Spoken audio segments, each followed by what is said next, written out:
Good morning everyone, it's your friend Headrace. Okay, any of you Africa Twin owners, you're more than welcome to watch this video. I'm more than happy for any feedback or anything, but just please be aware that this is probably not going to be the most positive video I've ever filmed. As you know, I've got the 2020 VFR 1200X. And on that the PCP is due to run out very soon, so naturally I wanted to look at whether this would be an option. I have ridden the AT before, 2019 one and a 2020 model, and this is a 2023 version, so I thought it was worth a look. The price isn't too bad on this one. So this is the standard Africa Twin 1100, it's a manual one. It's not the Africa Twin Adventure Sports, but it does have the electronic suspension of more we'll talk about in a minute. So let's just do a few beauty shots and a quick of a walk around. Most of the video is going to be on board the bike, but we'll just do a quick walk around here and generally talk about what I think about the styling of it. I think it's better looking in the flesh than it shows on camera. Looks bigger than it feels to ride, which is quite interesting. It does feel a lot lighter than the Cross Tourer. I'm not going to apologise for this, guys. This is going to be a direct comparison against the Cross Tourer. Nothing else, no GS's, no Triumph Adventures, no nothing. This is purely CRF 1100 versus the Cross Tourer. So let's give you a quick walk around this video. This is a 21-inch wheel version, 2023 model. There you go, and let's take you up through the forks there, which are electronic on this bike, as I mentioned.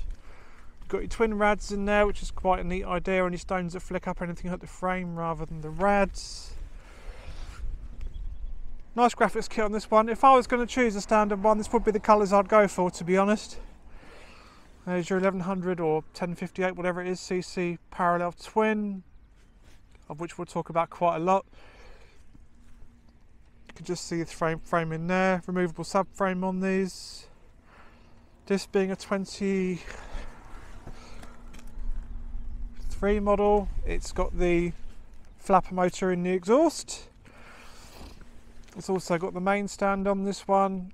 The same rear brake that Honda have had for donkey's years. Must be 20 years old, that one. Just take a quick break while someone wants to use the road. Okay, welcome back, guys. Just cleared the gate there for that van that wants to get through, no problem at all. We're just talking about the rear brake, weren't we? So this is the same brake that's been around Honda for many years. I've got exactly the same one on my Fireblade, actually, my RR5.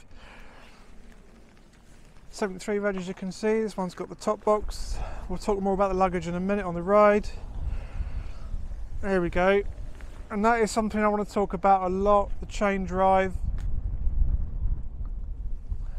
There's your main stand just down there.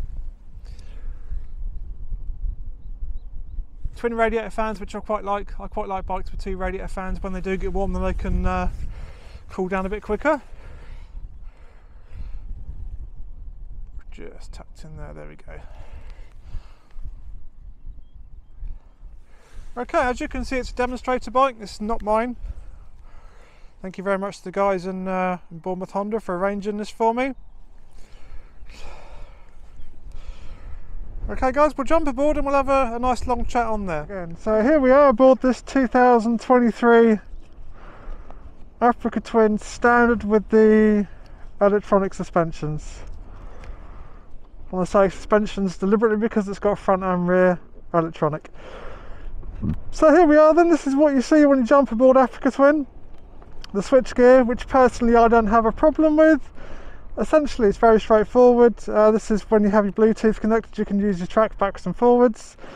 Left and right on the little thumb push here, up and down for your menu system, star's favourite, enter's enter and back's back, and your horn indicators and hazards as well. Function buttons right and left, which controls things like heater grips or whatever you want it to, and that's your phone control and pages. So pages is back like your normal menu. And you've got your hazard flip high beams on here, and heater grips and everything else is on the function button on this bike, which is the way I like it. Cruise control here, that's cruise control master. set and resume plus and minus. So people say it's a really complicated bike, which it is. It has got a lot of options. You can adjust your screen up and down as well. Not the best adjusting system in the world, but it is nonetheless effective. So no keyless on this one, it's still got a key. The key had a perfectly good home in the hole. So I think that's a good place to carry on with it. So here we go guys, just turn on. So here's your home screen on Africa Twin. It does take a few seconds for the screen to boot up. You can ride off and just press the button later on, it's not a problem at all.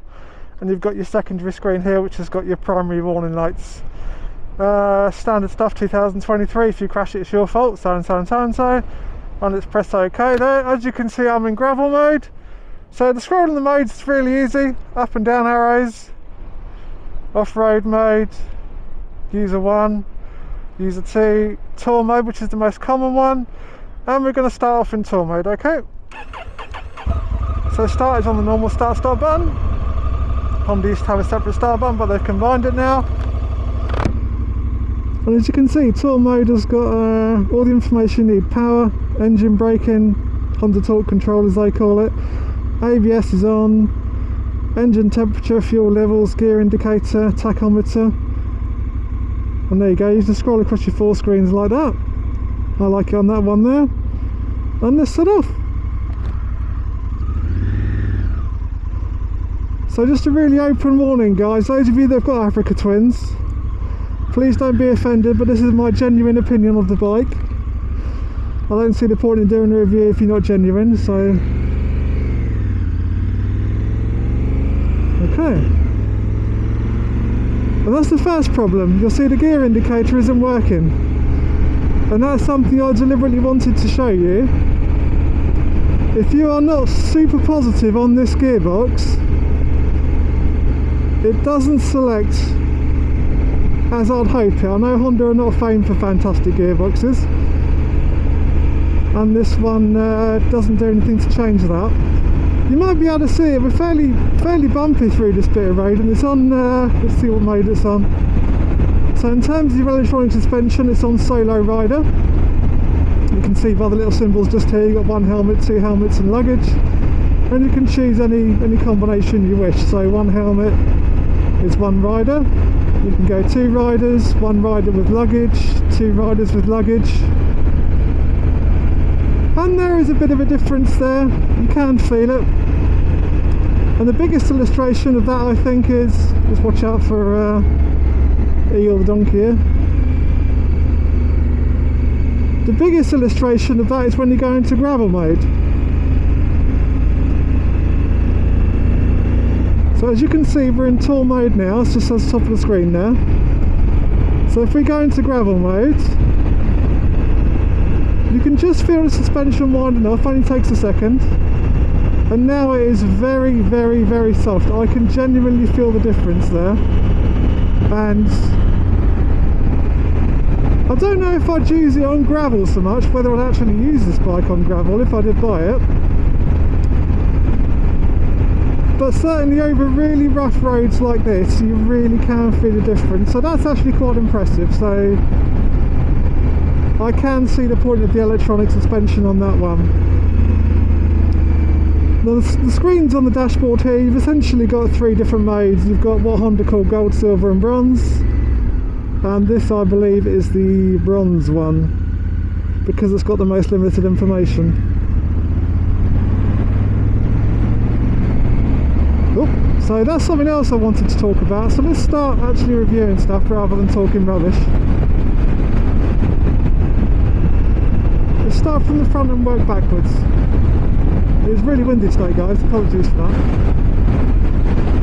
This one's got the 21-inch front wheel, and the wheel diameter itself is not such a problem. I've got no issue with 21-inch front wheels.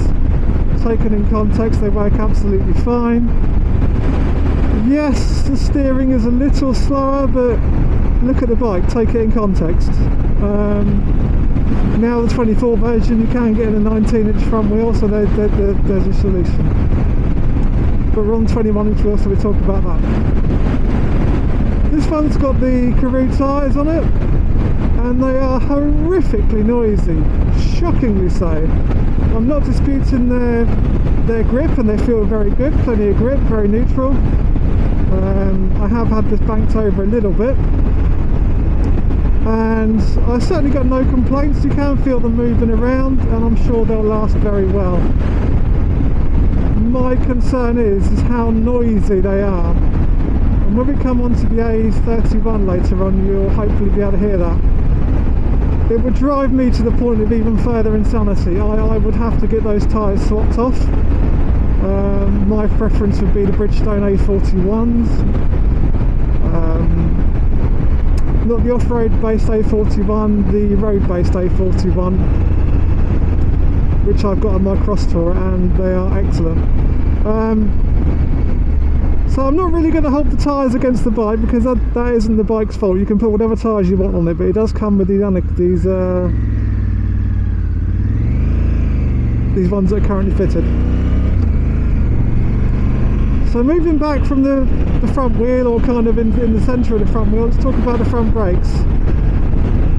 Like any modern bike, this has got ABS, and the lever has a very strange feel to it. For a Honda, it's quite surprising, because normally they're very, very good, but this one does feel quite remote. A lot of Yamaha owners know what I'm talking about. It's not something anyone else has really picked up on the Africa Twin. The best way I can describe it really is that you can feel like you're moving the pads, and you can feel like you are applying the brake. However, it just feels very wooden and very remote. The brakes are relatively powerful. I wouldn't say they're any better than the Cross Tourers, but they just feel different. So the roads through here are quite bad, so this is actually quite a good test. Working back from the front brakes, let's talk about the forks themselves. They are notably more controlled than the Cross Tourer, although they are quote unquote firmer. Of course you can adjust that how you want, but in summary they do feel, certainly there's a lot more compression damping on there. Now with these electronic suspension forks, you can adjust everything. If you go into the menus, you can actually adjust it further than the preset, so you can control all that individually. I have had a play with that, but it takes ages, and this video is more about the riding experience. But you can adjust it completely, almost like you have manual adjustments on the old style forks, so you could adjust that out. Coming through the New Forest here, it is extraordinarily windy. Hopefully the microphone is not picking too much of that up for you. But if you do get some wind noise, I try and filter it out, but we'll see what we can do. So urban mode's quite interesting. It's quite soft on the power. It's not at all jerky, and it's actually really quite enjoyable. Gravel mode we've already been in.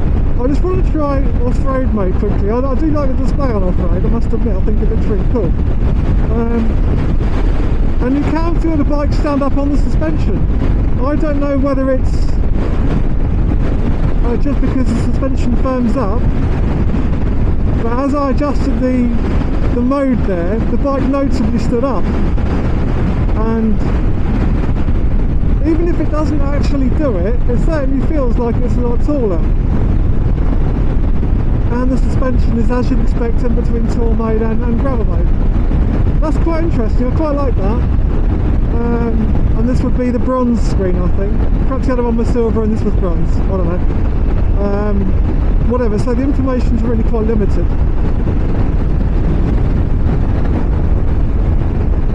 There we go.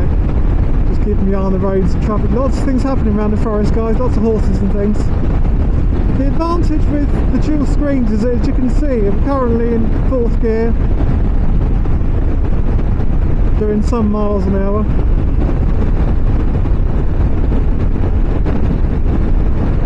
Let's go back back into tour mode, which has got the gold screen on it, all of the information. So this ride's going to take about half an hour heading back to Honda.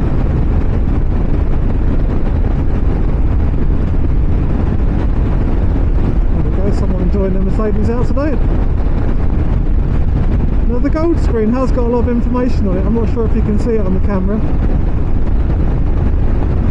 This being the standard Africa Twin, it's got a predicted range of about 190 miles, I think. There's people here taking care around the horses, which is entirely reasonable. So it's showing a 181 mile range. So coming back from the forks then, let's talk about the cockpit area in even more detail. So what you're looking at is two separate screens, which actually I really like, and I genuinely can see the advantage of that. I think that is the way forward when you're going to have so many modes and operations and things you can change and all the possibilities that you've got. I do think the dual screen is the only sensible way, especially in this setup here, because you've always got your speed, gear and mileage, plus your primary lights. There's old shy horse there, look. Big old boy, isn't he?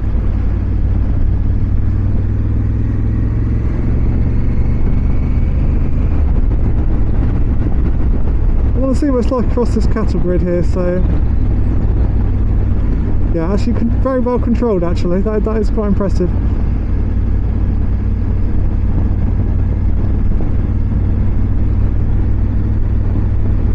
So the screen is the smaller screen on this one. You can get the taller screen, but for me this one's actually about perfect. I'm 6'1". So the screen is something I would not change if I was to take the plunge and buy one of these.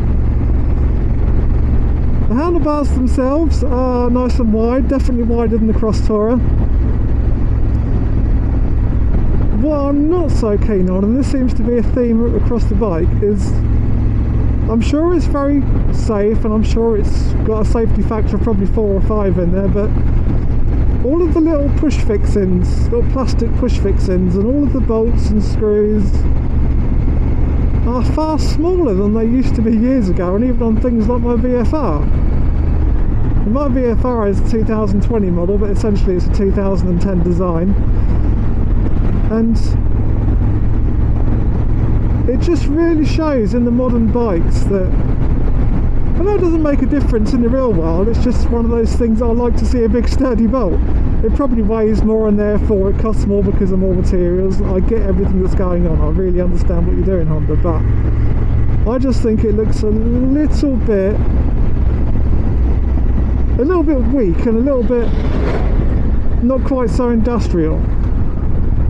So summarising what I think about the actual dashboard itself, I think it's fantastic, to be honest.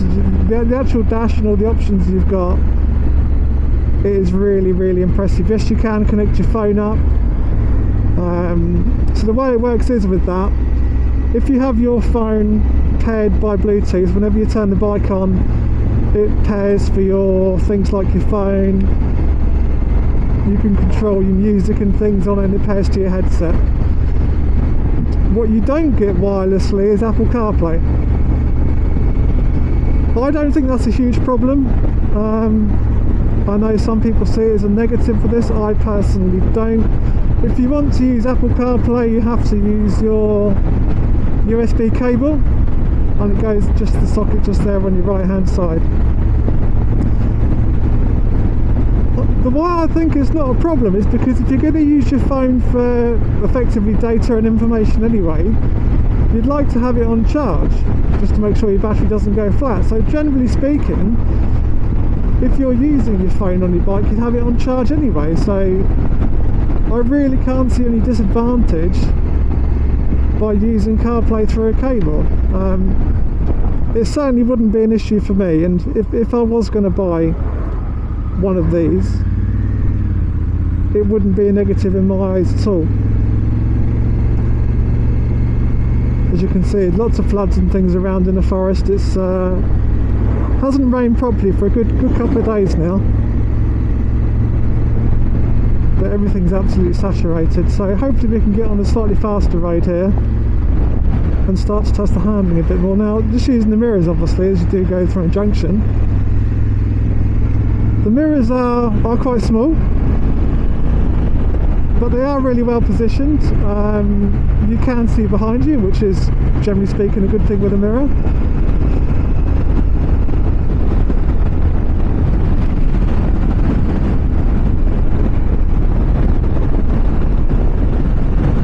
And the vibration it's there. It's a twin cylinder motorcycle, it's going to vibrate. Now, normally I'll go around someone doing this sort of speed and the national speed limit, but I just want to concentrate a bit more, so I'm not going to push around this person just yet. I will get around them in a minute.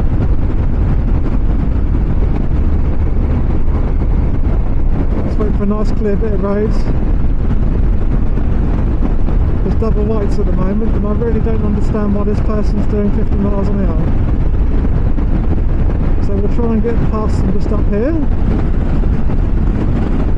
And now slowing down even more. Well, I understand driving carefully, I really do, but this is unnecessary. Thankfully there's a nice clear bit of dual carriageway up here, so we'll get past.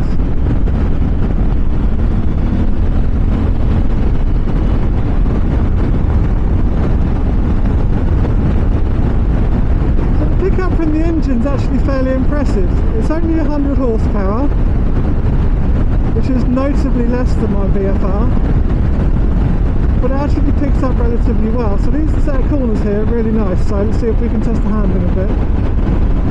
You can feel the 21-inch wheel on the front, it is quite slow turning. The rear end, however, is quite controlled. It's a touch too slow steering for me, and just based upon these corners here, I think that a more road-based wheel size, as you can now get on the 24 model, would be an advantage if you were looking purely from a road aspect.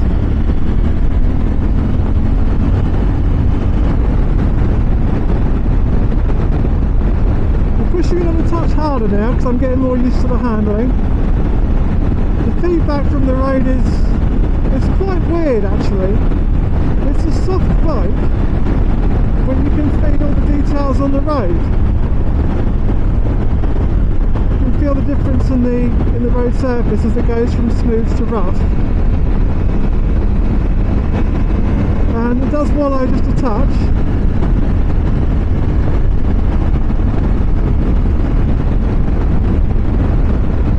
Generally speaking, I think the handling is really good. It's lots of feedback in there. It's very stable, but you can feel the tyres moving around. Because these are I guess sort of 70-30 sort of compromise, they are exactly that. I'm sure off-road they've got some ability. Just to be clear, I'm not going to go anywhere near off-road on this thing today. I don't think it's hugely respectful to borrow a demonstrator bike and then take it back absolutely bogging and covered in mud, and don't treat it like the sort of £15,000 bike it is. So I've got no intent of going off-road. If I was to buy one of these, and it was a very big if, then the off-road I'll be doing is, generally speaking, gravelly lanes, maybe very light trails over in Wales, but nothing any more than that. The main reason why I would go for the Africa Twin over the NT, which is essentially the same bike, is the NT has cast wheels. Now that's an advantage in many ways. You get your full 17-inch tyre choice and quicker steering and everything else, but with a cast wheel, if you're heavily loaded and going across some rough roads, which standard UK roads are absolutely shocking at the moment, the chance of damaging a cast wheel is far higher than a spoke wheel. So for that reason, at the moment, would always favour a spoke wheel.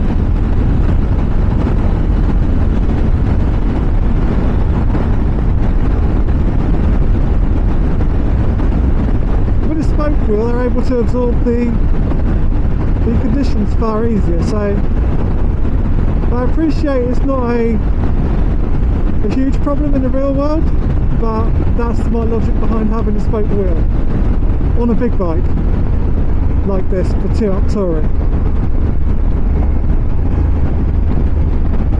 Now let's talk about the actual hand controls a little bit here, because we've got a bus in front of us and we're not going to be going anywhere quickly for a little while.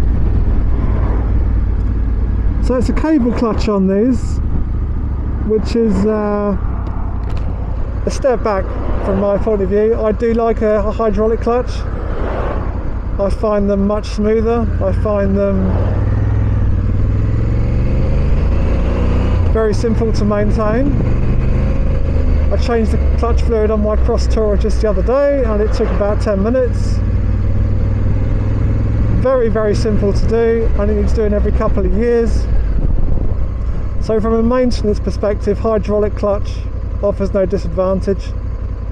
It is heavier and it is more complicated, and let's be honest, it's more expensive to do. Some people say you lose a bit of feel through a hydraulic clutch.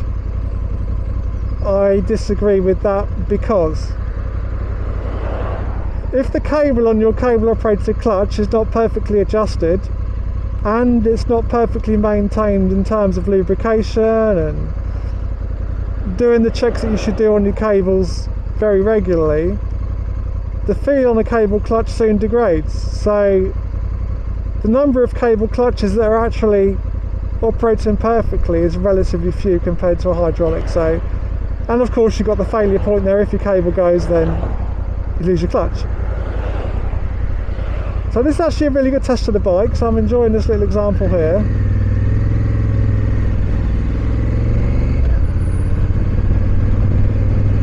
This bike's really good in traffic, plenty of use of the rear brake. The actual balance of the bike is really good.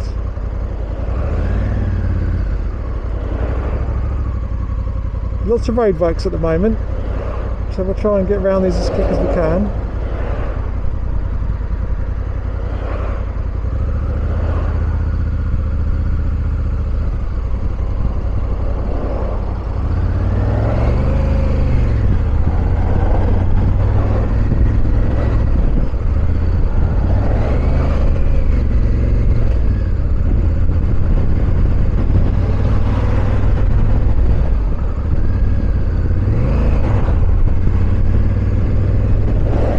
Actually a really interesting test. So in traffic the temperature gauge hasn't budged.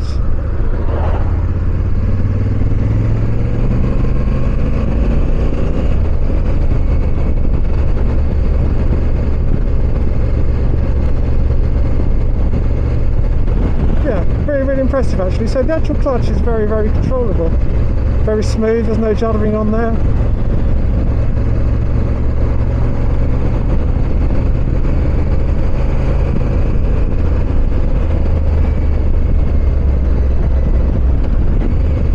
Left-hand switchgear then, I don't find it a problem. I have done my homework. I did go and read the manual on this bike before I actually took it out, which is over 300 pages. It's a free download from the Honda website, and I recommend you do that if you certainly buy one of these bikes. The buttons do feel very cheap, and they are not mechanical buttons. What I mean by that is they move just a tiny bit, and then you can feel their contacts in some sort of electrical contact, something in there, rather than being a physical switch like the old Hondas have, like the Cross Tourer. I don't think the switchgear feels very nice, so not hugely positive on that. But what I do like is the buttons Honda have got on there, and I agree. I'd rather have the physical buttons than the having to go through the menu. So contradicting everyone else's reviews, I like all the buttons. The right hand switchgear on this one, being a manual version, is pretty basic, just the cruise control. And no complaints from me other than what I've just said. It does feel a little bit cheap, so I'd have some concerns about the longevity of that. moving back to the fuel tank area, this being a standard one, it's not very wide. I like the shape of it. I'm 6'1" on a warm day, and my legs are nowhere near the tank, so if you were 6'4" or 6'5", your knees would still have plenty of room. The seat itself is quite firm. This being basically a brand new bike, I'd expect that anyway. A firm seat does not mean it's uncomfortable, but you can definitely feel how much more narrow this is over than, for example, the Cross Tourer or the Suzuki V-Strom, if I can get my words out. So that, I think, is more biased towards the off-road sort of skill set of the bike. There's certainly no complaints from me. I've been on this bike about an hour and a half now, and I'm still very, very comfortable.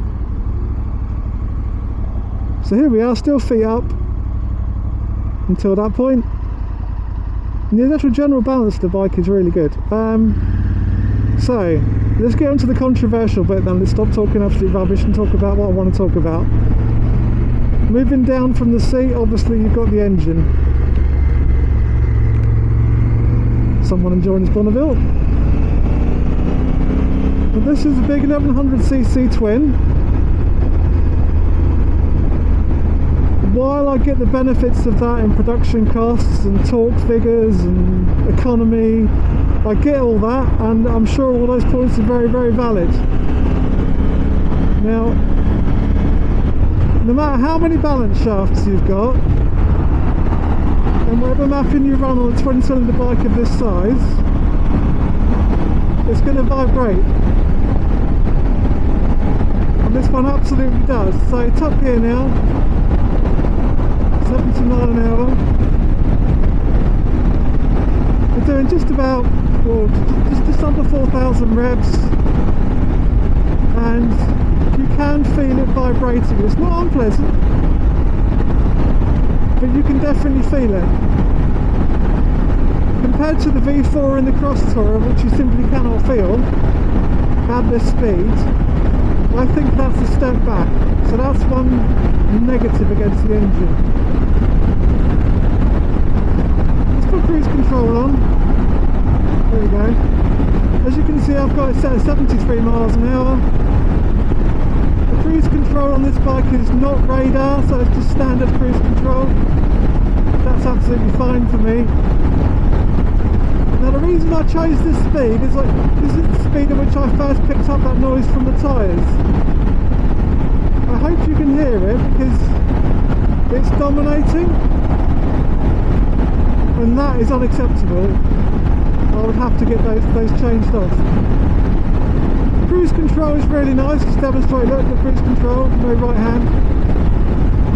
And that is a real oversight on the Cross Tourer. That is definitely something that the Cross Tourer would benefit from, is this cruise control. So that's a major plus on this bike, is the cruise control. Really do like that, it's fantastic. It's very simple to use, and as far as I can see, it's effectively unrestricted, so there's no minimum speed on it that I can see, and there's no maximum speed within reason.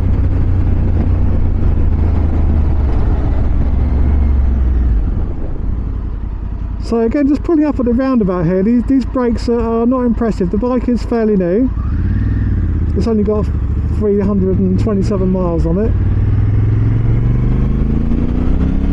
The engine does sound good. There's no getting away from that. The engine does sound very good.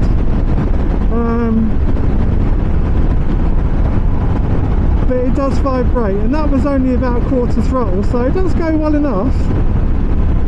But it's certainly not on the same level as the Cross Tourer, so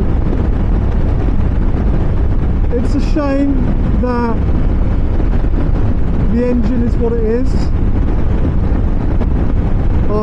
I'm not impressed with the engine, to be completely honest.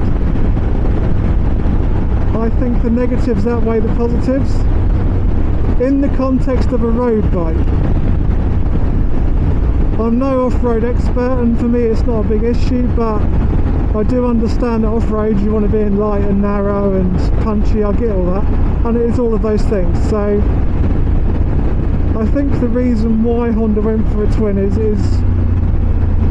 a combination of factors. Obviously production costs, but I think in this context it's a step back from the V4. Now it definitely hasn't got the punch of the V4. Low down.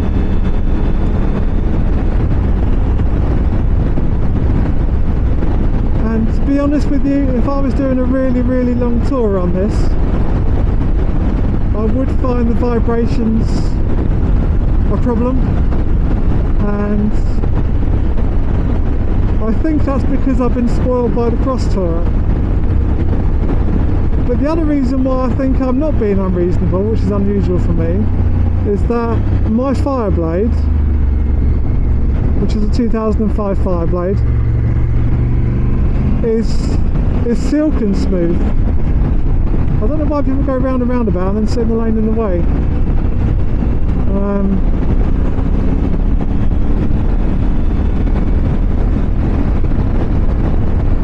So for me, 4-cylinder bikes offer a really big advantage in the road context, and I really do think that this twin-cylinder engine is not for me.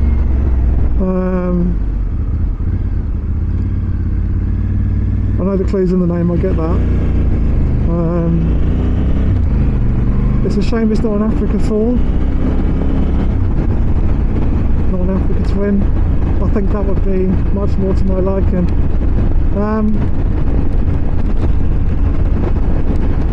So we're only about 10 minutes away from the dealer now, so we're almost home. Just noting one dibble of fuel's gone on the fuel gauge.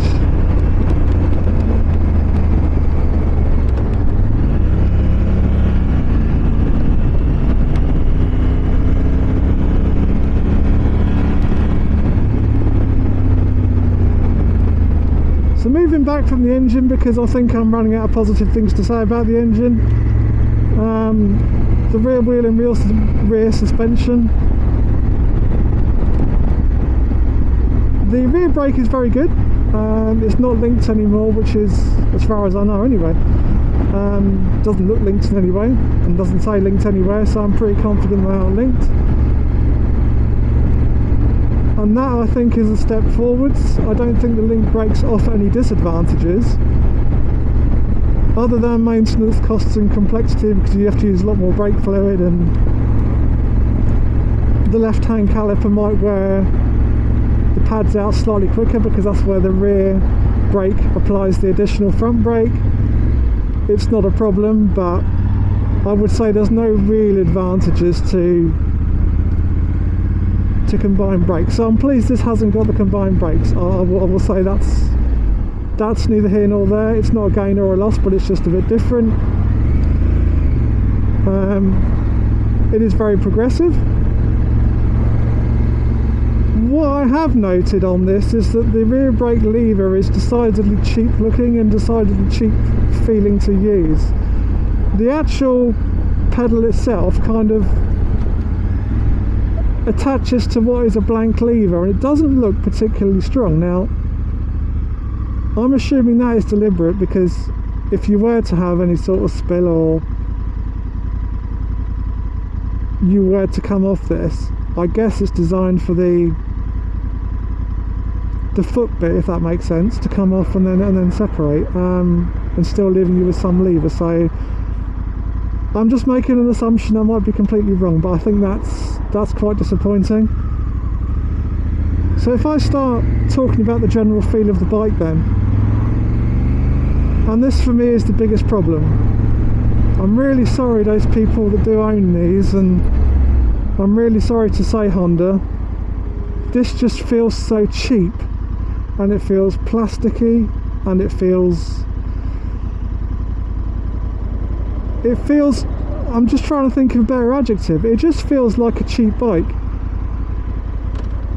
And in the spec I'd want one of these, you're talking about £22,000. That is a lot of money, and where I think Honda has gone wrong with the Africa Twin, and I'm more than happy for constructive feedback and criticism.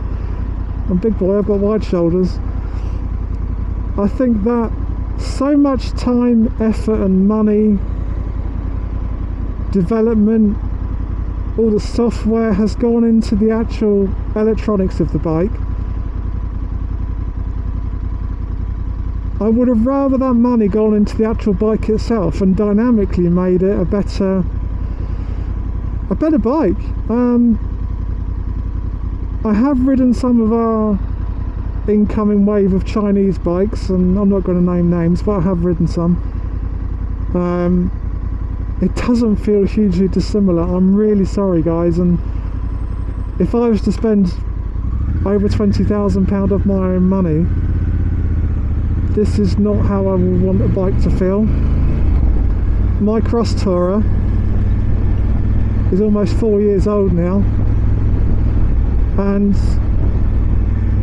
it just feels like a far more better put together. The plastic is far better quality. The gearbox is definitely better, and I didn't think I'd say that about a Cross Tourer. This just has a real feel of built to a standard, and built to a price point, which I know all products are. I'm not stupid. Well, I am, but I'm not that stupid. It just feels remarkably cheaper than the Cross Tourer. Now, to evidence that, even just the luggage, which this has got the top box on it, as you saw from the pictures, the actual box itself is good quality. I have no concerns over that. The lock-in mechanism is poor. It looks like someone's just got a bean can, cut it to the right shape, bent it over a template and whacked it on the back of the box. I think that's very poor. I'm sure it will last, and I'm sure Honda, as they always are, would have any questions about warranty issues, should you have any. The actual closing mechanism is really poor, and you have to have the key in exactly the right place and wiggle it the mounting points, and it's really poor. So I think the luggage is quite poor, although it has got a lot of capacity in it. The mounting system looks less strong than the Cross Tourer, and I think it's overpriced. It's £1,500 for the aluminium luggage, so that I think is a bit of a negative.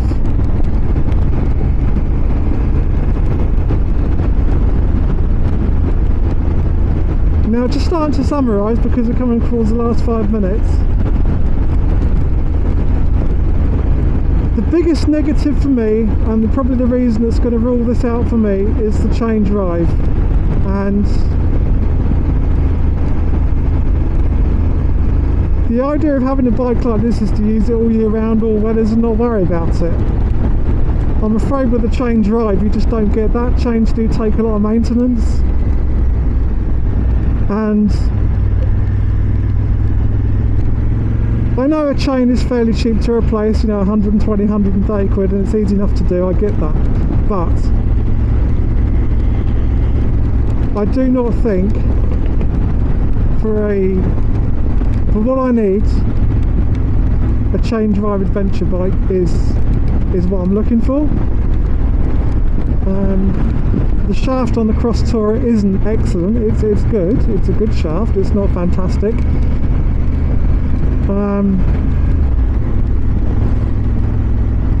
The chain isn't too bad, and the actual transmission is acceptable. It's no more than that. There's no lash in the chain. There's no juddering. It is a very narrow chain. I'm not sure what pitch it is. I come from a generation where 530 chain was standard on sports bikes, and this may well be a 520 or even a 510. I really have no idea. But it does look notably thin, and I just think,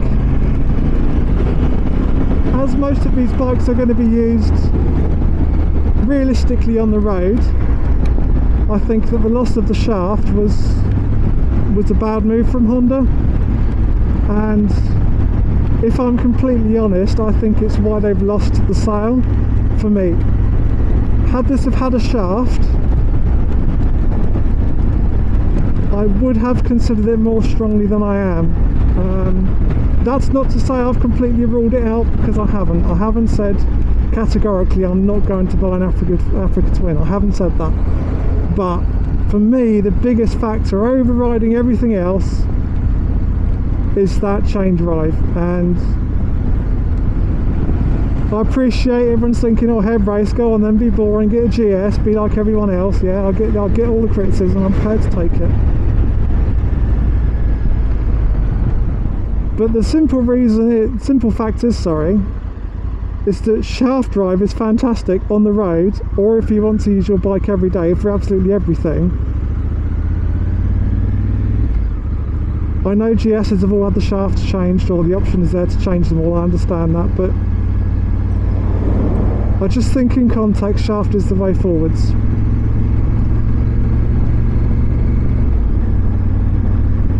Now, I've got about 5 minutes back to Honda, or 10 minutes at this rate, because the traffic's absolutely shocking. It is around Poole this time of day.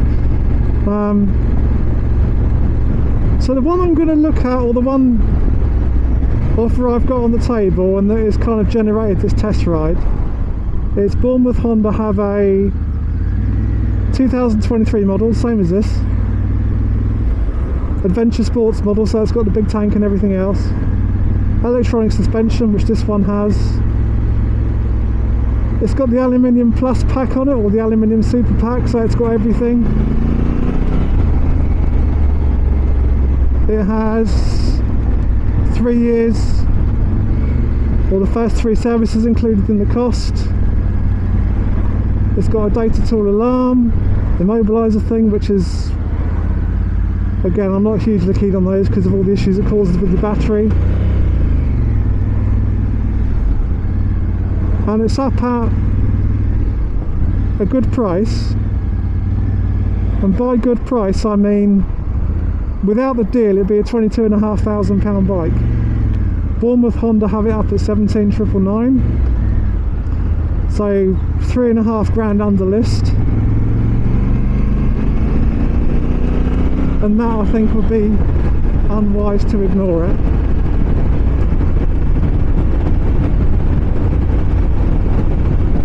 Rain's getting a bit heavier now. Would I spend £21,500? Absolutely not. No way would I. Would I spend 18,000 when you compare it against, yes, the GS? That's a bigger question. Now, the bigger part of the problem is the settlement figure on my Cross Tourer is £4,800. Is this effectively £13,500 better than a Cross Tourer? For me, the answer is no. I love all the gadgetry, I love all the Google Maps and the Apple CarPlay, and I love all the electronic suspension, and it's all fantastic. I wouldn't hear a negative word against it. I think it's brilliant. But taking that away from it, so let's take away all the electronic stuff, because the Cross Tourer doesn't have any of that other than traction control, which is shockingly poor anyway. Taking away the electronics package, the bike itself is not good enough for me to replace the Cross Tourer. So that's going to be my final decision. The Africa Twin is not for me, and when I go back to Honda, that's the feedback I'm going to give them. I think it's a fantastic bike. I think it's, unfortunately, of its time, it's all loaded with electronics and all the complexities and all the wonderful things you can do with that, which I think is excellent. I think it's brilliant. and that is what they have to sell the bike. I understand that, I really get that.